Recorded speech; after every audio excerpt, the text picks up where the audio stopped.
Bismillahirrahmanirrahim. Assalamualaikum warahmatullahi wabarakatuh. Alhamdulillahi alamin. Allahumma salli ala Sayyidina Muhammad wa ala ali Sayyidina Muhammad. Saudaraku yang saya cintai karena Allah Subhanahu wa taala. Alhamdulillah kita bisa bertemu lagi pada kesempatan kali ini, dan mudah-mudahan kita semua dalam kondisi sehat walafiat dan senantiasa dimudahkan urusan oleh Allah Subhanahu wa taala. Pada kesempatan kali ini kita akan belajar sama-sama terkait dengan hadis kedua pada Syarah Arba'in Nawawiyah, melanjutkan pembahasan kita yang sebelumnya, yang hadis pertama. Saat ini kita masuk pada hadis kedua. Diriwayatkan dari Umar bin Khattab radhiyallahu an, ia berkata, ketika di suatu hari kami duduk di sisi Rasulullah SAW, tiba-tiba muncul kepada kami seorang lelaki yang mengenakan pakaian yang sangat putih dan rambutnya amat hitam. Tak terlihat darinya bekas perjalanan, dan tak ada seorang pun di antara kami yang mengenalinya. Ia segera duduk di hadapan Nabi, lalu lututnya disandarkan kepada lutut beliau, seraya berkata, "Hai Muhammad, beritahukan kepadaku tentang Islam." Jawab Rasulullah SAW, "Islam adalah engkau bersaksi bahwa tidak ada Tuhan kecuali Allah, dan Muhammad adalah Rasul Allah. Engkau menegakkan sholat, menunaikan zakat, engkau berpuasa pada bulan Ramadan, dan engkau menunaikan haji ke Baitullah jika engkau mampu melakukannya." Lelaki itu menanggapi, "Engkau benar." Maka kami pun dibuat heran. Ia yang bertanya dan ia pula yang membenarkannya. Kemudian ia bertanya lagi, "Beritahukan aku tentang iman." Jawab Nabi, "Engkau beriman kepada Allah, kepada malaikatnya, kepada kitab-kitabnya, kepada para rasulnya, kepada hari akhir, dan engkau beriman kepada takdir Allah, yang baik dan yang buruk." Ia menyahut lagi, "Engkau benar." Dan ia bertanya lagi, "Kabarkan aku tentang ihsan."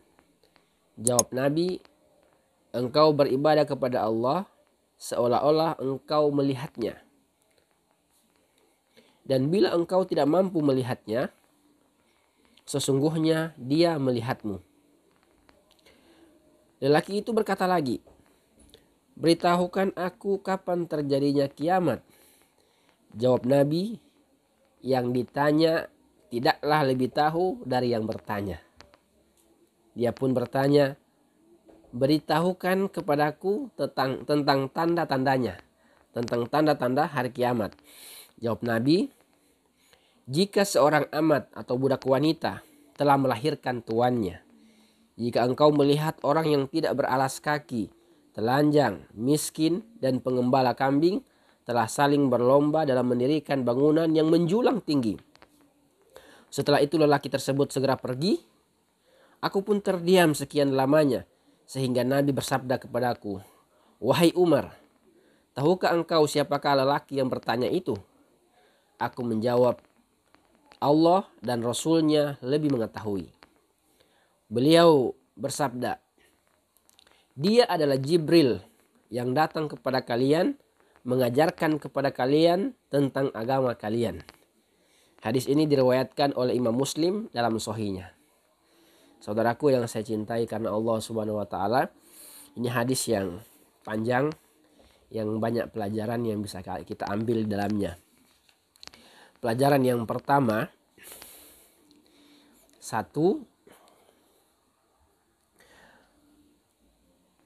memperbaiki pakaian dan sikap. Jadi ini pesan daripada hadis yang pertama. Pesan daripada hadis ini yaitu memperbaiki pakaian dan sikap. Ketika hendak masuk masjid dan akan menghadiri majelis ilmu, disunahkan memakai pakaian yang rapi dan bersih serta menggunakan wewangian. Jadi ketika kita menghadiri majelis ilmu atau kita datang ke masjid mau ibadah, mau sholat, maka sebaiknya kita menggunakan pakaian yang terbaik. Jibril alaihissalam dalam hadis ini telah memberikan contoh menggunakan pakaian yang bersih, yang wangi, dan memberikan pesan pada kita bahwa sangat mulianya sebuah pertemuan, sebuah majelis, apalagi di masjid, apalagi ketika kita menuntut ilmu, maka hendaknya kita menggunakan pakaian rapi dan wangi. Kemudian yang berikut terkait dengan adab terhadap guru. Jibril alaihissalam menunjukkan sikapnya kepada Umar radhiyallahu anhu dan para sahabat yang hadir di majelis itu, bagaimana lututnya disandarkan pada lutut Nabi SAW. Ini memberikan pesan terkait dengan penghormatan kepada guru, kepada ulama, kepada ustadz. Jadi para ulama, para ustadz harus dimuliakan, harus disanjung karena ilmu, karena kesolehan yang mereka miliki. Kemudian pesan yang kedua adalah Jibril alaihissalam mengajarkan terkait dengan hakikat Islam yang kita sebut dengan rukun Islam. Jadi ketika Jibril alaihissalam bertanya kepada Nabi, ajarkan kepadaku terkait dengan Islam, tentang Islam, maka Nabi menyebutkan Islam itu adalah engkau mengucapkan syahadat, asyhadu an la ilaha illallah wa asyhadu anna muhammadar rasulullah. Kemudian yang kedua menunaikan sholat. Kemudian yang ketiga mengeluarkan zakat. Kemudian puasa di bulan Ramadan dan haji jika mampu sekali dalam seumur hidup. Mengucapkan dua kalimat syahadat, asyhadu an la ilaha illallah wa asyhadu anna muhammadar rasulullah. Yang kedua menegakkan sholat, yang ketiga membayar zakat, yang keempat puasa pada bulan Ramadan, kemudian yang kelima adalah naik haji jika mampu. Ya. Jadi ketika kita naik haji, maka pastikan kemudian tidak ada hutang yang diciptakan. Yang berikutnya tidak menyiksa keluarga yang ditinggalkan. Jadi betul-betul mampu. Kemudian yang berikut pesan yang ketiga daripada hadis ini adalah Jibril alaihissalam mengajarkan terkait dengan hakikat iman. Nah, Jibril alaihissalam bertanya kepada Nabi, apa itu iman? Ya, ajarkan kepadaku tentang iman. Maka Nabi SAW menjawab, iman itu adalah ya, membenarkan ya, dan menetapkan terhadap satu keberadaan Allah. Jadi percaya betul bahwa satu-satunya Tuhan di alam semesta ini hanyalah Allah Subhanahu wa taala, tidak ada yang lain. Yang kedua adalah keberadaan makhluk Allah, yaitu malaikat. Malaikat adalah hamba Allah yang dimuliakan, yang tidak pernah melakukan maksiat dan selalu mematuhi perintah Allah. Jadi kita percaya dengan keberadaan para malaikat yang jumlahnya tidak diketahui, hanya Allah yang tahu, yang mereka tidak pernah bermaksiat pada Allah sedikit pun, senantiasa melaksanakan apa yang diperintahkan oleh Allah Subhanahu wa taala. Kemudian yang ketiga, keberadaan seluruh kitab samawi yang diturunkan oleh Allah Subhanahu wa taala.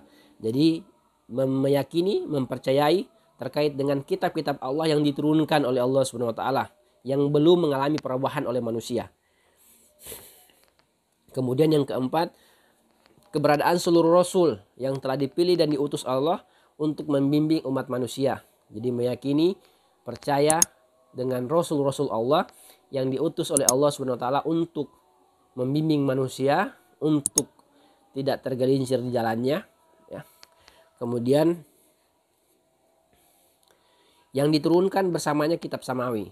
Jadi rasul diutus oleh Allah bersama dengan kitab suci yang menjadi pedoman hidup manusia.